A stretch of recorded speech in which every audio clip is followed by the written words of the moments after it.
Welcome to the 4Q podcast. My name is Sheena Shui. I have a Bachelor of Psychology, Masters of Counselling, and Masters of Social Work. My aim is to normalise rather than pathologise life.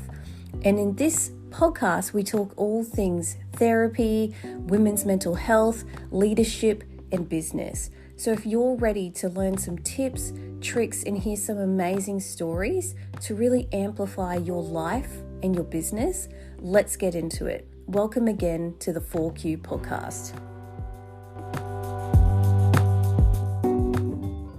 Welcome back, beautiful soul. I'm so happy that you're here and taking the time for you.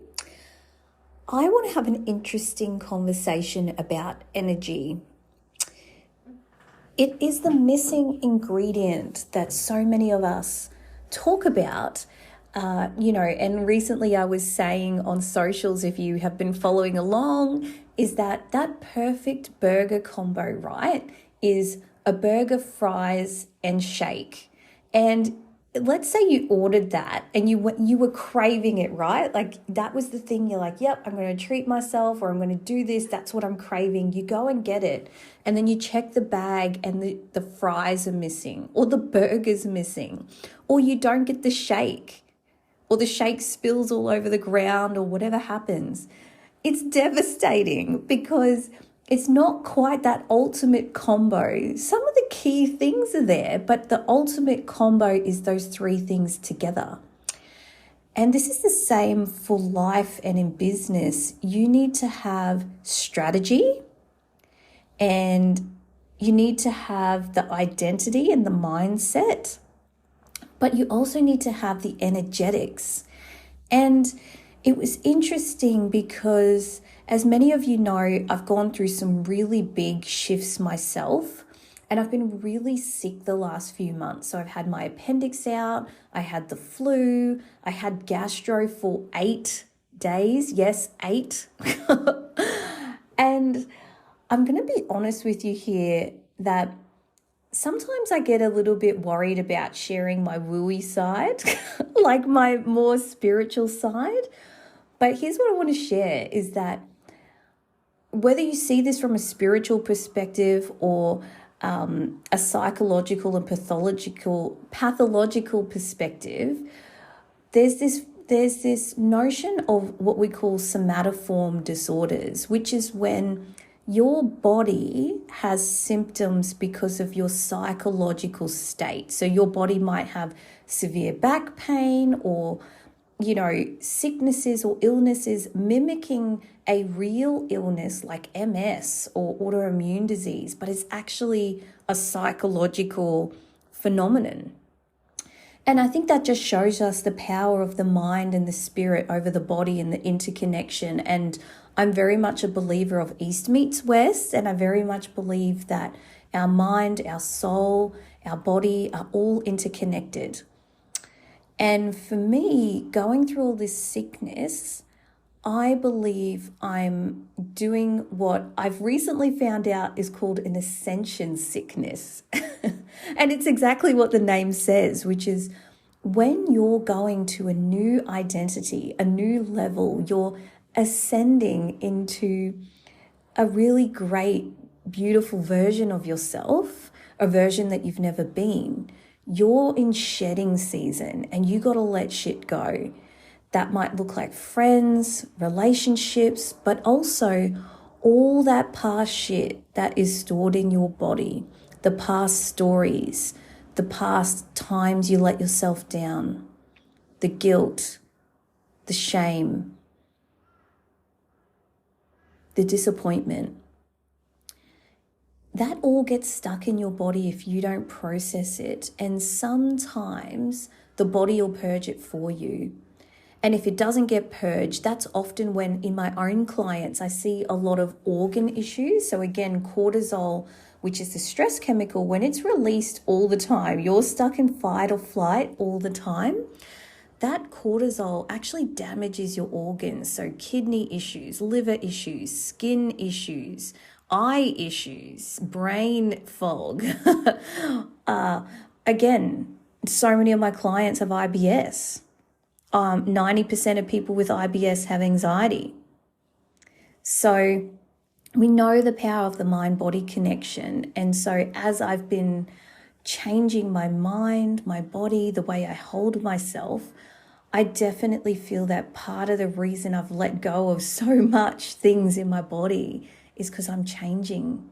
And there's shit that's been stuck or hasn't been able to move that's finally going.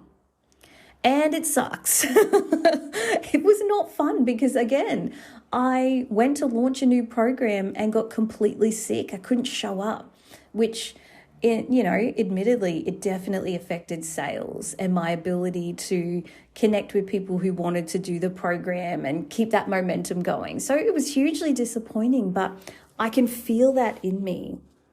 Anyway, so coming back to energy and energetics in life and in business, something that I was wrestling with a little bit was recently one of my business coaches was doing a masterclass and talking about wealth being connected to high energy. Being a high energy person, you can feel that, you gravitate towards them. It's really, contagious, and that attracts wealth. Whereas, low energy people don't. And it really sat with me. I walked away from that feeling like shocked because I don't identify as a high energy person. Back in the day when I was really super fit, and it might surprise some of you, given my current state, that I was super fit and I was working out twice a day and all those things. I survived from pre-workout and caffeine, and I was just loading myself up. I come from a family of nappers, and we enjoy a good nap. And all of that, we've always been early to bed, early to rise. So I've never sort of seen myself as a high energy person, particularly because I find crowds exhausting. If I go shopping at a shopping center for a few hours, I think the sensory stimulus of sounds and walking around and looking at different things and having to make decisions, I get very exhausted by that. So again, crowds, and even when I hold big events, I'm pretty tired afterwards because I know that I mentally go, I am going to bring my energy today. And so I've always had to be mindful of that. And again, that's why I've pulled away from hosting some retreats and events recently, because between the kids and life, I know I didn't have the energetic capacity to hold that kind of space and plan for it and all the things that come with an event recently. So my coach was saying that, and it actually left me feeling a little bit disheartened because I was sort of like, I'm not a high energy person. Does that mean I'm not going to meet my financial goals? Or I'm not going to be wealthy like I want to be? It just kind of left me sort of pondering this thought. And luckily enough, I actually got on a call with them one-on-one. They don't usually do one-on-one calls, but I got in, I was able to talk with them, and they really shifted something for me, and I want to shift it with you too. Being high energy isn't necessarily about that. She was saying how the spectrum of energy, we all know those people who rock up and they're like, woo, and they're really big, and I love them. Like, I love that they're so big and bold with their energy, and I thought that that's what that was. And she said, look, it's a spectrum. You've got those people. And then she was talking about a Zen teacher that she has who does Instagram lives where she rocks up, has a cup of tea, and just has a chat on Instagram Live. And she said that's her high energy, even though it's very zen and relaxing. Because she said, and here's the twist that I want you to take away, being energetic, high energy, aligned energy is being the youest version of you. Being energetically aligned is being the youest version of you. She said it's slightly different to this, and I'm summating this to fit with what I'm saying. But that's the message. And I want you to really ask yourself, who is you? Who is the youest version of you? Because sometimes we don't know this. And particularly if you've done my personality quiz on the site, if you came up as the people person, your personality type tends to morph into other people. You tend to say what people want you to hear, what you think people want you to hear. You tend to be who you think people want you to be. And even for all the personality types, if you've experienced trauma, which all of us have, but if you haven't processed that trauma, so you never got over the friendship breakup and you always have thoughts of people don't really like me, or you never got over the relationship breakup and you felt like you weren't lovable, or you never got over the childhood that you had and maybe not receiving the love, the affection, the attention, the things that you needed, the reassurance, like you are just worthy and lovable just as you are. Doesn't matter what you look like or what you're doing or how your grades are, you're lovable just as you are. If you don't get that kind of messaging growing up, which most of us don't, sometimes we lose what we call a sense of self. And inside my mastermind and in my membership, there's a video I talk about that sense of self, of recreating that for yourself and practicing really getting to know you. And you might have to do this several times in life, because for me, who I was after I got married was different. After I started my own business was different. After I had kids was different. And so it's getting to know you. Almost like you'd get to know a new friend or maybe a new date if you're single, right? Like, what do you like? What are your favorite foods? Where would be the favorite place you could travel?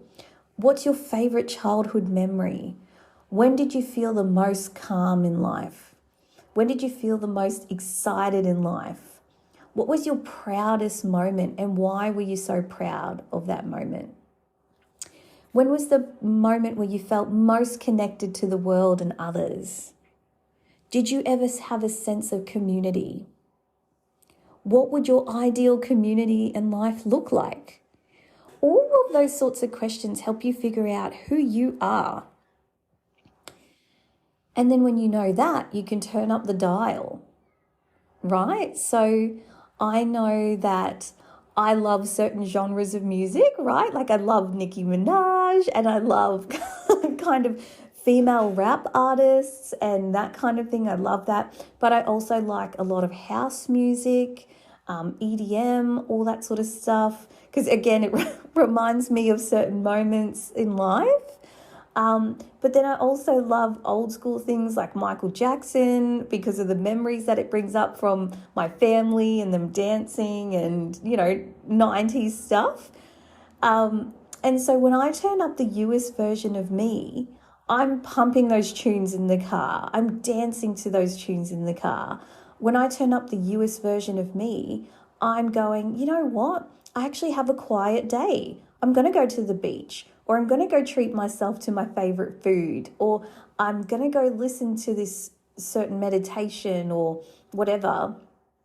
I'm thinking about, I love saunering. Saunering, even as a kid, I used to go in the sauna all the time because we would have this thing where we would go from the sauna and jump in the pool, and it was like a dare. Like, can you go from super, super hot to super, super cold and back out to super hot and back and forth? So we used to do that as kids, jumping from a sauna into a pool and back and forth again at hotels or like places that we were staying at on holidays. And yeah, so again, for me, the US version of me is I love to sauna, but also my dream place. I'm going to make sure it's got a sauna, and that excites me. That really kind of lights me up going, wow, like that's the things that are going to excite me. So I just want to say, if you don't know who you are, that's normal. It's about getting to know yourself again. And then once you know yourself, turn up the dial. Like, what is your personality like? Or how would you like to be? And turn it up. Turn that shit up. Right? You've got this. And you'll see that it will reflect in every aspect of your life. So you might think to yourself, okay, if I'm like a wine drinker and someone offers me a beer and I say, no, I like wine, so sorry, I'm not going to have that. You might think it's going to rub them up the wrong way, but actually people really appreciate when someone knows themselves. It actually feels a lot safer from a nervous system perspective when someone's very clear on who they are and who they're not. What's more unsafe is when we don't know where we stand with someone because they're kind of wishy-washy, or they don't know themselves, or they don't hold their energy well. And again, energy is the US version of you. If you don't hold who you are well, it can come across as unbalanced and wishy-washy, and people just aren't going to work with you.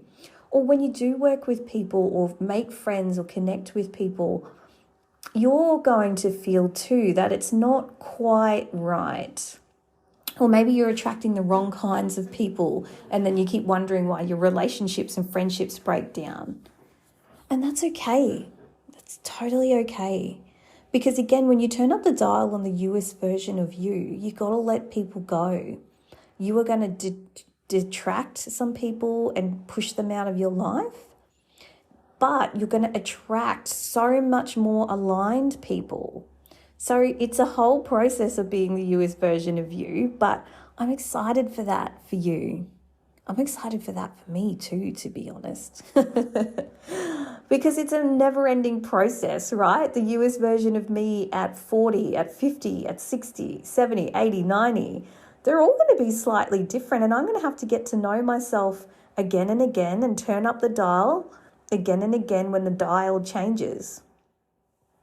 So let me know if you loved this episode. Share it on socials. You might be able to get a little bonus with me if you do.